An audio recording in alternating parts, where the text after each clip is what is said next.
Minute. 40 minute में कितना देना lecture? 12 minute. Rest of the time you need to involve them in different activities.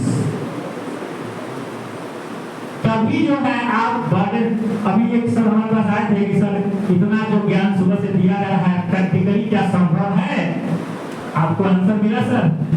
Answer मिल गया? मैंने बोला कि चलिए मैं आऊंगा आपको आंसर इसका दूंगा। सिंपल जो है, सिंपल जो है कहने का मतलब यह है कि तो बहुत ब्रॉड क्षेत्र है, लेकिन एनसीएफ को मैं सबसे रिक्वेस्ट करूंगा कि आप एक बार जरूर उसको पढ़ें, क्योंकि जब तक आप उन चीजों को पढ़ेंगे नहीं आप उसको इम्प्लीमेंट नहीं कर पाएंगे। जितनी भी सब एक्टिविटी कराई, इंफॉर्मेशन दिया, क्या वो इंफॉर्मेशन हम क्लास में इनपुट कर पा रहे हैं बच्चों के साथ? यस सर, बोलिए। हाँ हाँ हाँ हाँ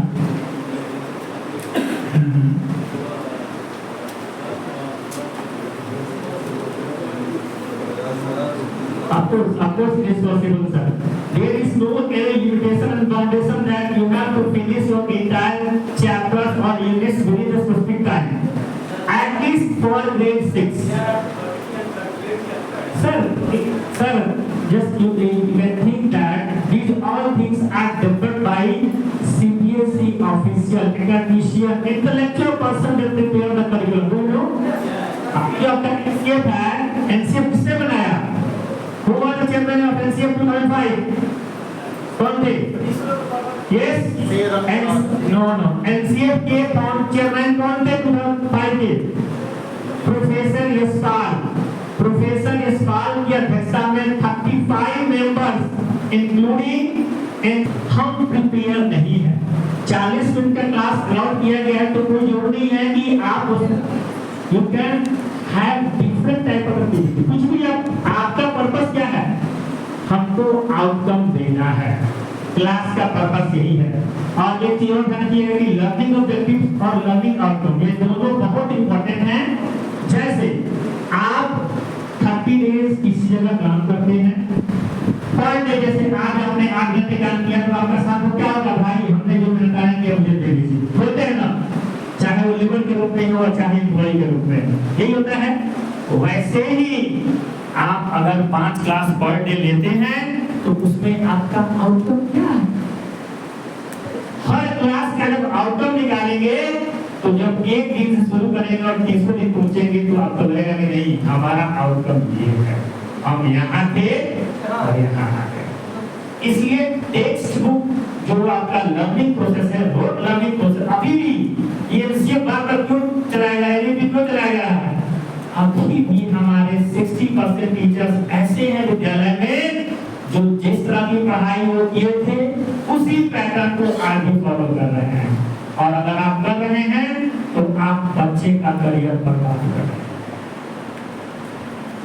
मोबाइल फोन हम लोग चलाते हैं, 5 दिन में कहता है कि इसका सॉफ्टवेयर अपडेट करो, तो हमारा अपडेट नहीं होगा। हम तो जान रहे हैं जो एमएससी किए थे 2000 में और वही रहेगा, तो भी चेंज हुआ है। तभी तो हमारे लोग टीचर से कहाँ आ गए? ट्रांसफॉर्मर के रूप में आ गए। हम लोग सिर्फ ट्रांसफॉर्मर हैं। We need to transform whatever the ideal information we have, we need to share to them. यही है मतलब, और कुछ नहीं है। हमारा और कुछ नहीं है, कोई भी टीचर नहीं है, सब लोग ट्रांसफॉर्मर हैं, सब लोग लर्नर हैं, सब लोग एजुकेटर हैं।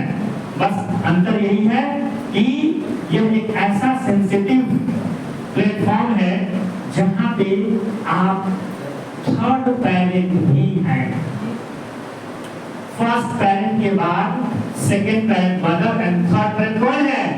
टीचर है, क्योंकि आप क्या हैं? करियर सेवर हैं, नर्चरर हैं, हार्बिंजर है सोसाइटी के, सबसे सेंसिटिव पोजीशन है।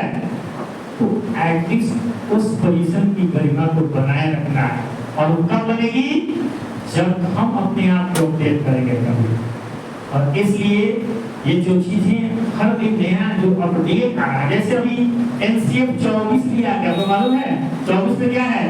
24 में ये इम्प्लीमेंट कराना है कि जो बोर्ड का पैटर्न एग्जामिनेशन है उसको चेंज करना है, इधर इन द ऑनलाइन मोड और इन डिफरेंट एस्पेक्ट। जैसा कि आप देख रहे हैं कोविड के बाद जो हमारा क्वेश्चन का पैटर्न था क्या हो गया? 52% questions are based on critical and creative problem solving, situation based, case based. So if you want to have one case in a class, to deliver one case in that class, you need to prepare at least 2 hours for the day. एक case बनाने के लिए आपको 2 घंटे study करने पड़ेंगे, thinking करनी पड़ेगी, तब जाकर के आप उस केस को कंप्लीट करा पाएंगे। क्या हम समय देते हैं? सर ने कहा कि सर क्वेश्चन पेपर बना के दीजिए, 9, 10, 11, 12 फटाफट जाएंगे, गाइड निकालेंगे, कॉपी किया, पेस्ट किया, आगे रेडी। एक क्वेश्चन फ्रेमिंग करने के लिए sir we need to spend लगता है। तो हमारा पर्पस यही है कि आप जो भी सीखते हैं, जिससे भी सीखते हैं, उन चीजों को आपको यहाँ से क्लास तक ले जाना। जब तक वो क्लास तक नहीं पहुंचेगा, हमारा पर्पस पूरा नहीं होगा, हमारा आउटपुट तो 0 है। जो हम वर्क कर रहे हैं और उस वर्क का आउटपुट ना मिले तो वर्क तो बेकार है, वो कोई फायदा नहीं है।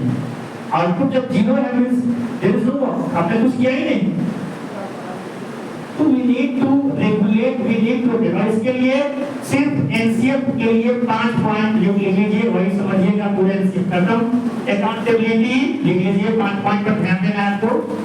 Accountability, first point is accountability, accessibility, accountability, accessibility, ethics,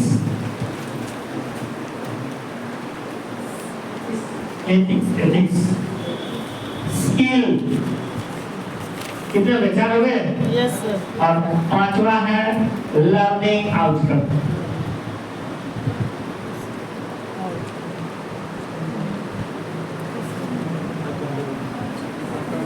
इस पॉइंट के ऊपर ध्यान दीजिए, और क्लास में कभी भी जाइए तो विदाउट प्रिपरेशन क्लास में मत जाइए, बिल्कुल मत जाइए, क्योंकि विदाउट प्रिपरेशन जाएंगे तो क्या करेंगे? सिर्फ टाइम पास करके आएंगे और कुछ नहीं करेंगे, कुछ मिलने वाला नहीं है उस क्लास में, ठीक है? तो वैसे भी ऑलरेडी समय बहुत ज्यादा हो चुका है। बहुत बहुत धन्यवाद आप लोगों का, और हमारे दोनों स्कॉलर रिसोर्स पर्सन के लिए एक बार जोरदार तालियों से स्वागत कीजिए। समय देकर आपको अच्छे इंफॉर्मेशन दिए, रेलेवेंट इंफॉर्मेशन दिए, ठीक है? फोटो सेशन नीचे